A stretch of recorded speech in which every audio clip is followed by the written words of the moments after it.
Confabulation.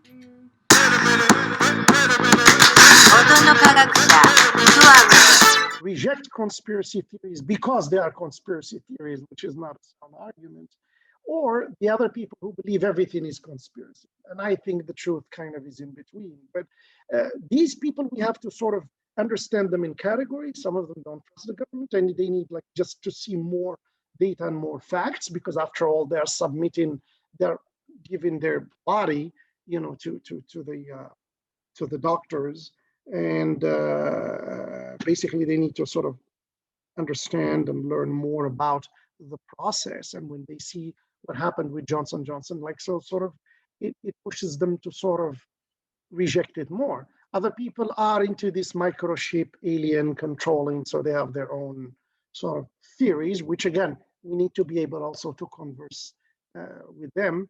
And then other people, they are just not, like a lot of rural places in the world, they just like as if they're not here. What's this COVID? I mean, they're out of the map, out of the loop, out of the GPS, out of the COVID GPS. So should we reach out to these people, or should we kind of leave them in their blessed ignorance, if you want, since there is no damage in that? So again, in lots of those places, there were no cases of COVID till people started traveling and coming from metropolitan and urban centers and brought pretty much like what the white man did to the natives with diseases. And so again, we should also self-reflect on our traveling modes, because a lot of people now talk about the vaccine passports, and it's very interesting that we are borrowing this immigration metaphor, but nobody is questioning our traveling modes in these pandemics. Should we ethically be in parts that are not living the COVID nightmare, and we want to bring with us our COVID in the same way we brought lots of diseases when we went either historically to visit the natives or the indigenous, or when we go to the Amazonian forest in Brazil to explore the woods, or when we basically go to those beach boys countries like the Dominican Republic. So that's a great point, because Brazil is really taking a hit right now with COVID, right? Horribly. They're terrible. And we need the experts to tell us why, like specifically some countries, even in Brazil, is it hitting or targeting specific areas, specific, population niche. So we need data basically, and we are in that phase of studying data. Yes. Hopefully we'll get there. Let me ask you, where do you see the economy going, given our circumstances currently? If there's something great about the US and the US economy, is its resilience. And from history, we have learned that we always learn from our mistakes, and we always come back strong. We had the subprime crisis, then we started like slightly doing better. Then we had the 29 crisis, and then there were like other economic incentives and plans that got us to get out of this crisis. And I do believe that the economy took a big hit, of course, and it will take about 1 to 2 years in order to go back to normalcy. Of course, the economists are doing what they do, so they devise these plans and the stimulus package and the incentives. And is it working fully? I mean, the economists debate depending on if you are, an interventionist, or you are like a free market sort of, laissez-faire type of person. But interestingly enough, a lot of those laissez-faire people, when it comes to perks and when it comes to tax exemptions, they want the state to exempt them. They're not really that laissez-faire, so depending where you stand on the economic spectrum, you will sort of agree with or criticize the stimulus package, but I do think that by a butterfly effect, maybe in 1 to 2 years, the economy will get back to normalcy. Because if you take the real estate market, it's just crazy now. I mean, even for sellers, specific like buyers and specifically, and then also sellers, other than the fact that there is a problem of shortage of houses, of real estate goods, and a mismatch between sellers and buyers, but also in terms of pricing, it just skyrocketed, and it will take about 1 to 2 years to sort of go back to for the bubble, basically in that sense, to go back to normalcy. So in that sense, I am an optimist. Okay. Yeah. And then where do you see cryptocurrency?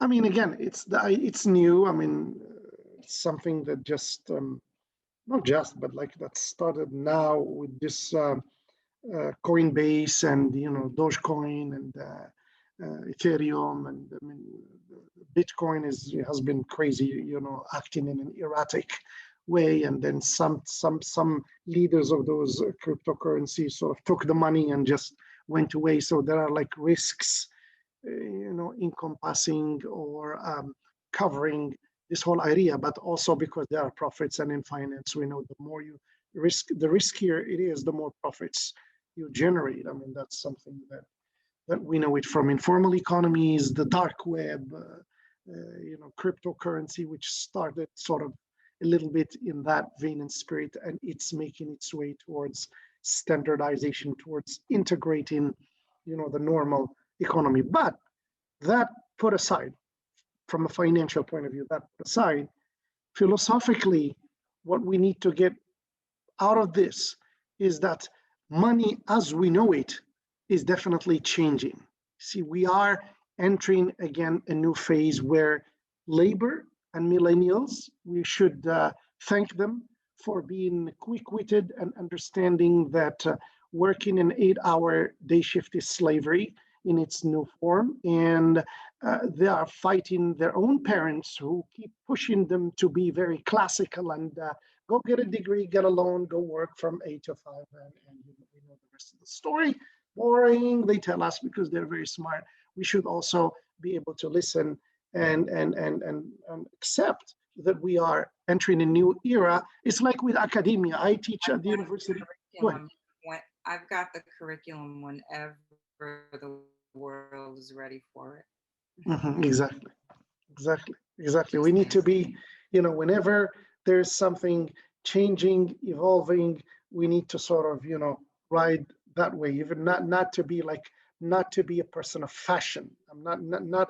It is not an argument of fashion. It's just an argument of, paradigm shifts, transitions. So basically, whenever there is a paradigm shift, and there is one, so in that sense, millennials introduced to us the gig economy, kind of, like sort of a lot of people with these digital nomads. I mean, a lot of people, like you'll find a young person, instead of having a miserable, boring life and buying a house and having the typical 2 kids, 1 dog, 2 cars, garage house, the person, they live in communities, if you want, and rent with others. So you have renting versus owning. You have living in community versus just you or your family. You have these whole variants of surfing the couches and basically other modes of traveling. And what they do, you will find a person, for example, doing some IT work. They'll just go and live in Thailand and do maybe work 3 hours a day. That's it. And get paid for that. It's a cheaper country. And in the meantime, also become a scuba diving instructor. So that's to join leisure and work and generate money, and then teach English maybe as a second language in the evening to also meet with the locals. So, or a bartender. So these people like understood, and we need really to learn from them, and we need to listen to them, because we should not be, there is a problem with these with lots of companies, with CEOs, and now a little bit the field of diversity, equity, and inclusion is tackling, which is the generational conflict on both ends, because both millennials generally tend to sort of look down upon senior people because they are technologically challenged, that they're not really into the cloud and they don't have really patience with that. But also on the other, oh, those that are not experienced, they are entitled.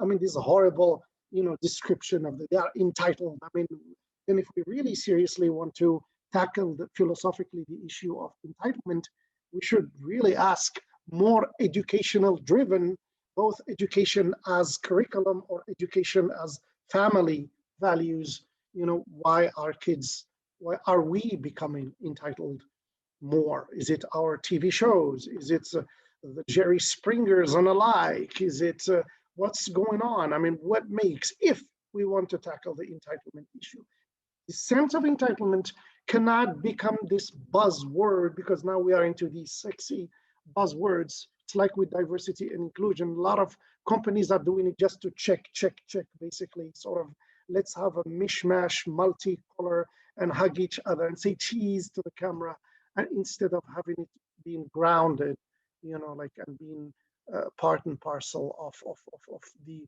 vision, mission, and culture of the corporation or the NGO. So basically we need, so to answer your question, we are witnessing a paradigm shift where money, getting paid, working, all those modes are completely shifting. And cryptocurrency is but one attempt, one manifestation of this new face of anonymity that is being added to the transactional mode, or to our transactional modes. Yeah, that makes me think about Airbnb. That's going to change the nature of people's jobs, people's real estate, people's traveling. Just so many factors involved in just that one little dynamic Mm-hmm. of society. Mm-hmm. So So cryptocurrencies in that sense are yeah, the Tinder of financial dating, if you want to address that parallel with because everything is changing. yeah, yeah. Ooh. And so where do you see medicine in the Mm-hmm. near The, future? I mean, your mom was a doctor, uh-huh. you seem to know a lot about uh, medicine. What type of doctor was she? She was a general MD, and then she did some coursework in imaging, in imagery, radiography.